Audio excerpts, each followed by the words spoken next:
Pretty much all of it, but I'll explain.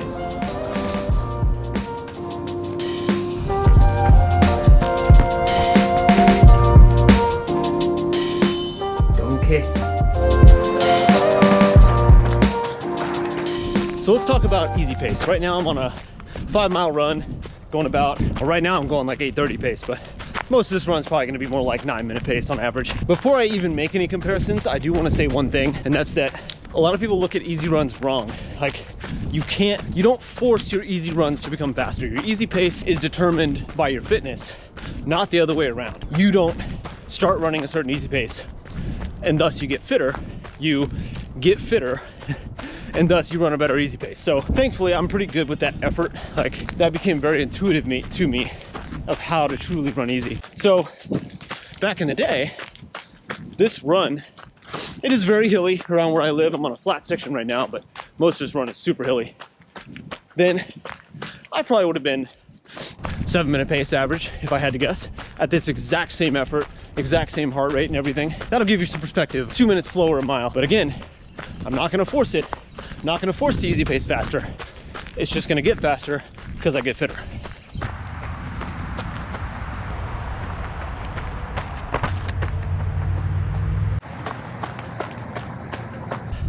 Can't lie, man, it's a mega struggle to make this video right now. One of those mornings where things just like don't go your way, you know? I've got this fucking sinus infection that will not go away. Finally picked up some antibiotics for it. I hate taking antibiotics, but at some point you gotta get rid of the infection. Just couldn't find anything this morning. Just felt so off. Like, God, just one of those mornings. Every move you make feels like it takes like a mountain of energy. But I wanted to film this morning, so we're fucking doing it.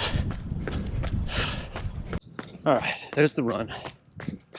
Let's go get the shoes. This neighbor's dog is pissing me off, man.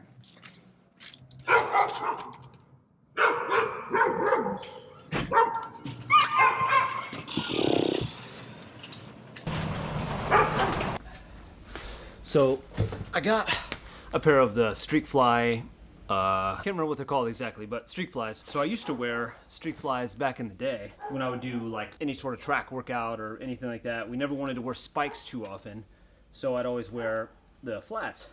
And I love the Streak Fly. So I found out that they made a Streak Fly that has a little bit of that foam. Like, as far as this is a layman's way of explaining it, but it's like it has a little bit of that foam, like in the Vaporfly and Alpha Fly, but not, you know, it's not as intense as those. It's not gonna, you know, super boost you as fast as those are.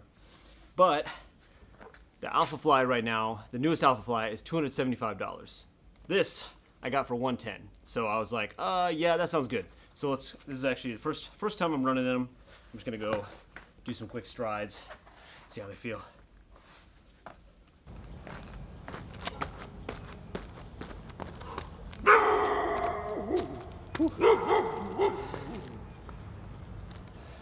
Feels kind of weird.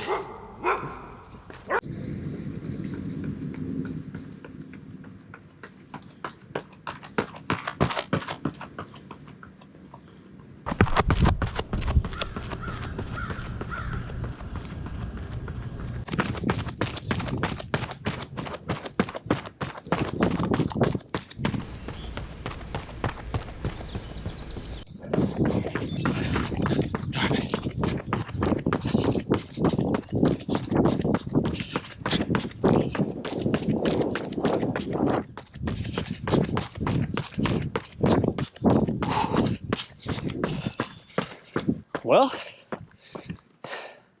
damn, they feel fast. Hard to really judge when you're just doing some quick strides, but damn. I'll have to try them on like a tempo, some threshold intervals or something, see how they feel, but whew, let's feel quick.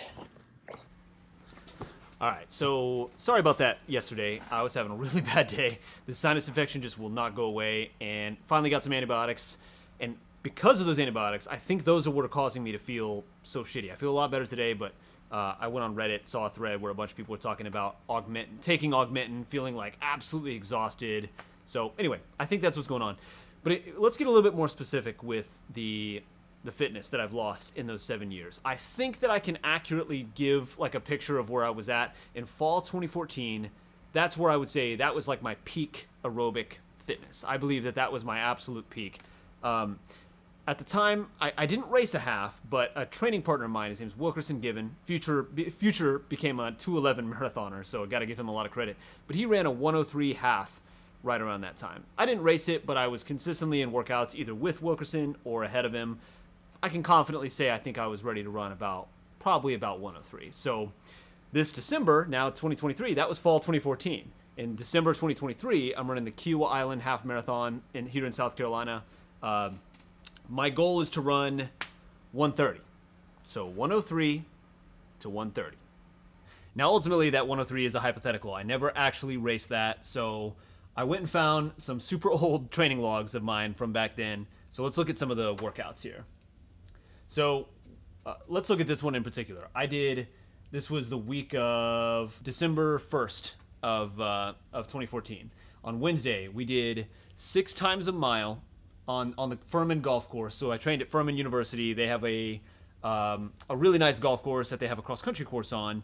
The mile loop that we did, it's not pancake flat, but it's also not real hilly. So I mean, it was pretty fast surface. Not as fast as like a flat road or like a bike path or something like that, but it was pretty quick. I don't want to pretend like it was like slow.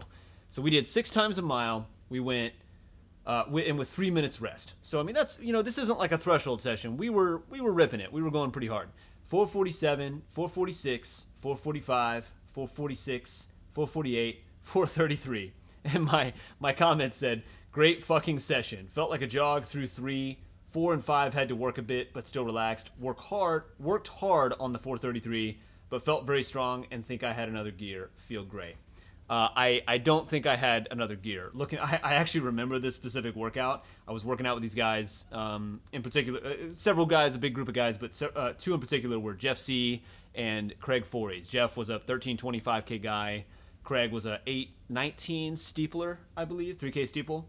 These guys were really fit, and they actually dropped me a little bit. I want to say they probably ran like 4:30, and I don't necessarily think I could have done. I don't think I had much of another gear, but looking at that type of workout, 6 times a mile, averaging like 4:45 basically. If I were to do that right now, I mean, with 3 minutes rest, I don't know, man, 6:30, like maybe a little quicker, maybe somewhere between like 6:10 and 6:30 probably. So either way, you're talking about like a minute and a half per mile off. That's pretty substantial. It actually gets me thinking about a comment that I had on my TikTok the other day. Yes, I have a TikTok. How do you do, fellow kids? I posted a threshold session that I did. It was on pretty hilly terrain. The paces were like 6:40 per mile, thereabouts. It was very hilly though. And this guy says, "Do you think muscle memory will kick in, or is it too far gone?" What I think he's asking right there is, what he's implying is that the reason I'm not running as fast on these workouts as I used to back in the day is because of muscle memory. Like my muscles don't like remember how to do that. What I responded to him, I said, "Good question. I think it's 95% just fitness. It'll take 1 year plus for workouts to be at that level again." And I mean that. I don't think that it's to do with muscle memory. Maybe stuff like sprinting, sprinting a 100-meter dash is a lot of like muscle memory, remembering certain mechanics, and the muscle memory is part of what helps you actually run that fast. For distance running, maybe a little bit, but mostly it's just fitness. That's why I told him, I was like, I don't think there's something in my brain that's all of a sudden going to click and be like, oh, we can go do threshold mile repeats at 5 flat now. I don't think it's not a muscle memory issue. It's purely like cardiovascular fitness. That's what all this is. And that's why I told him I think it'll take at least a year. I'm being optimistic about that it's going to take a year because, back then, I was very fit. I had been training for a long time. I was in my mid-20s, that part obviously helps. So really, I have to start looking at what are the strengths that I have now? What are the advantages I have now over what I had back then, to where I can kind of like accelerate that progress and hopefully get back in that level within, a year or so. My Achilles is kind of rearing its old ugly head, so I'm doing my classic heel drops. Thinking about those advantages, like what do I have now that I didn't have back then? I think back then the obvious advantages were youth. time training, the fact that since 2006 I had been training really hard. And then third, I think would be just total commitment. Like that was my life back then. I worked and I had to earn money and support myself, but my total focus was on running. Obviously that's not the case now. I have a family, I have a job, and I'm older. But what advantages do I have? Number one, I believe that I am just smarter. I've learned a lot about myself over the years. I've learned a lot about like what type of training that I handle well, what type of training I don't handle well. I think that's a huge advantage, just knowing how to train, yourself the best. Like I'm coaching myself, I'm taking things I've learned in terms of positives and negatives from all that time and applying it to what I'm doing now. So I think that's a huge advantage. Another big advantage is I'm not in a rush because of a certain season or because of a certain race. I'm not necessarily training for one specific thing. I have a big long-term goal, which is making the 28 Olympic trials marathon, but that's years away at this point. I can have like a very much a long-term focus and not sacrifice those long-term goals because of short-term success. A third one is I believe that I'm healthier, believe it or not. Even though I'm older, I was younger, more resilient, all that back then. I'm actually a lot healthier.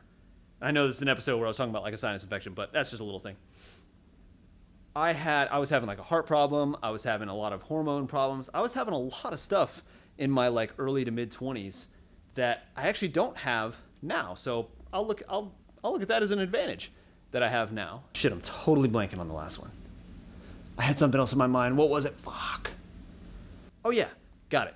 I think the last thing, and this is going to be a bit of a lame answer, but I believe that it's true. I think I'm a lot more stable than I was back then. Back then, things were just so crazy, especially I was talking about fall 2014. I was like, working odd jobs and working at a shoe store to try to make ends meet. I never had any money. Everything was just so crazy. Whereas now, I'm not saying we have like perfect financial stability and all that stuff, but I feel much more stable in terms of like, I have a family. I see that as a huge positive. I think my wife, my son, our future daughter in February, I see that as something that just kind of grounds me a lot. I just feel like I'm not always chasing a lot of the same things that I was chasing when I was in my early to mid 20s. I don't know. I feel much more stable in a way. So I'm not explaining that one well, but I want to leave it in because I think it's important to me.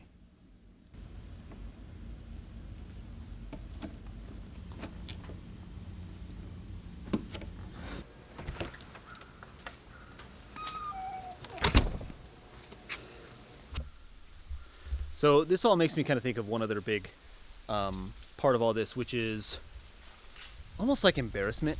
When I post a lot of these workouts that I've been posting and talk about like the paces and stuff that I'm running, I'll admit that there's definitely a part of me that's just like, dude, this is embarrassing. Like that is so slow, man.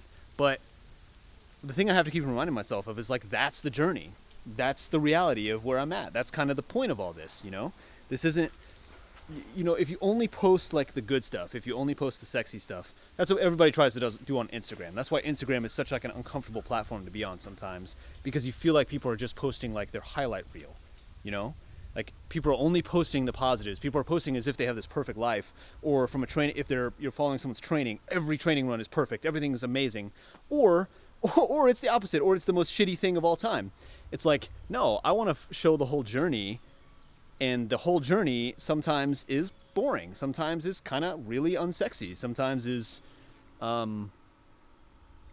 just kind of dull and like doesn't get a lot of clicks. That's the reality. I want to show that whole journey. So anytime that I feel like maybe a little bit embarrassed or a little bit like, oh fuck, I don't want to post that. That's so slow. Threshold miles at 640. Like I have to stop and remind myself, that's the journey. Like that's the journey I've embarked on. This is the there's a price to pay for the fitness that I want to get, for the times that I want to run. This is that price. It ain't sexy, it doesn't sell well, but something I have to keep reminding myself. So, good news and bad news here. Bad news is maybe I wasn't quite as talented as I thought back then. Like just the fact that I've in my comeback, I'm just this out of shape. maybe I don't have as much natural talent. That's also kind of good news because it's like everything I achieved, clearly I achieved because I worked my ass off. I worked hard. That's good news. The other piece of good news is, like, it's kind of fun. It's kind of fun to be out of shape because you see these crazy fitness gains, I mean, week after week. You know, usually when you're at a high level, fitness gains are super marginal. Like, you'll work for months and months and months in the 1500 to get half a second at most, you know, half a second faster. Now I'm seeing these crazy fitness gains, certainly month to month, but even week to week. It's a lot of fun. Tips for how you can manage, like if you take a lot of time off, or if you're looking back at, you know, kind of old fitness and kind of lamenting that. Tip number one, don't sweat a little time off. A little bit of time off is not going to kill you. I just had an athlete that I coached the other day ask me, he had a shin issue going on, and he was like, I really don't want to lose anything. You know, I want to make sure I don't lose anything. I don't want to ruin all the progress we've made so far. And I was like, dog, you've taken like 2 days off. You're going to be just fine. All studies show that no fitness is lost until at least 2 weeks. So you're totally fine in that regard. Most of the time when you take a little bit of time off, like a week or two, and then you come back, you're not actually out of shape. Like if your workouts don't feel good, you're just rusty. You know, give it a week or so, you'll be back to normal. There's a huge difference between being rusty and actually being out of shape. But if you don't use it, you do actually lose it. That's kind of what I've found out, is that even though over the past 7 years I've kept myself lean, I didn't go gain a bunch of weight. I did for a little while, actually. I'll talk about that in another video, but I didn't get humongous or super crazy out of shape. I walked a lot with my dogs. I was in the gym once or twice a week fairly regularly, so it's not like I got like insanely out of shape. But even then, the lack of cardio fitness that I've experienced in my comeback is pretty wild. Like, it's pretty crazy to go out and run an easy run at 9-minute pace and you have your heart rate going up when you first come back, and you're just like, oh my god, like that would have been such a slog back in the day. That same effort would have been 7-minute pace easily back then, you know, probably faster. So if you don't lose it, you do actually lose it. Like, you definitely do want to keep yourself, you know, you don't want to, ideally you don't take that much time off. But if you do, don't be embarrassed. There's absolutely nothing to be embarrassed about. You know, you gotta, at some point you just have to acknowledge where you are. That's kind of what I'm doing right now, and that's why I feel I end up feeling comfortable posting something on social media, posting my workouts, because I'm like, look, it's where I'm at, man. It's part of the journey. You know, I want to get back to where I was. That'd be awesome, but this is the journey. This is where I'm at. I'm not just gonna like be mum about it and not say a word until I'm doing tempo runs at 5-minute pace. That's ridiculous. Don't be embarrassed about where you're at. Look at it glass half full. I know that's a little bit cliche, but what did I say earlier about how the fact that I'm so out of shape makes it actually a lot of fun, because I can see like these crazy fitness gains even week to week, certainly month to month. It's actually a lot of fun. But even more importantly, if you've taken a long hiatus, you got to look at your strengths. You know, what are those strengths that I said I had earlier? Maybe I don't have the youth. Maybe I don't have like the nothing to lose, you know, like kind of that you can only have as a young man. Maybe I don't have like that foundation of training under my belt, but I'm a lot smarter. I know a lot more about training, and I know a lot more about how training works for me than I ever did back then. I'm healthier. As I said, I'm actually healthier. Even though I'm older, I'm actually a lot healthier on a metabolic and just kind of pure health standpoint than I ever was back then. That's a huge win. That's a huge positive. And as much as I said, you know, it's kind of a young man's thing to have nothing to lose, I actually kind of feel like I have less to lose now. I feel like I have more nothing to lose than I even did back then, as crazy as that seems. Back then, it was always just like season to season, you know, like you're in the indoor track season. That feels like what matters. That feels like the only thing that matters is this next race. You know, if you're in the outdoor season, it's, I got to make USAs this year. I got to make the trials. And I'm not saying those things aren't important, and I don't regret, you know, focusing on a lot of that stuff back then. But you're always so in the moment, so in like the now, the short term, that I think there's a part of you that kind of forgets about the long term. And also, I was held to such a standard. You know, in college, you got to perform for your team. I loved that. I'm not saying I didn't love that. I loved that. Ate it up. As a post-collegiate, you have sponsors. I never had a big shoe sponsor, but I had Furman Elite. I had some backing that there's demands there. There's definitely expectations of your performance. Now, I don't have any of that. This is purely for me and myself. I'll talk about this in another video, but part of it I feel like I'm doing for my kids. But really, there's nothing to lose, man. This is no one really cares. Like you watching, I thank you. I appreciate you being even remotely interested in my journey and what's going on. But for the most part, no one gives a shit about what I'm doing right now, and that is so freeing. That is such an amazing feeling to just be able to do whatever the hell I want, do it however I want, and I don't know. That actually feels really amazing. Every day, each run feels very freeing because who cares? Who gives a shit? I have nothing to lose. This is all for me, baby. So anyway, thanks for watching. I appreciate you following the journey if you have been following. If not, I'll be continuing to post videos. I'm back on track now with training and everything. And I'll be continuing to post videos about my journey to 2028. Thank you for watching.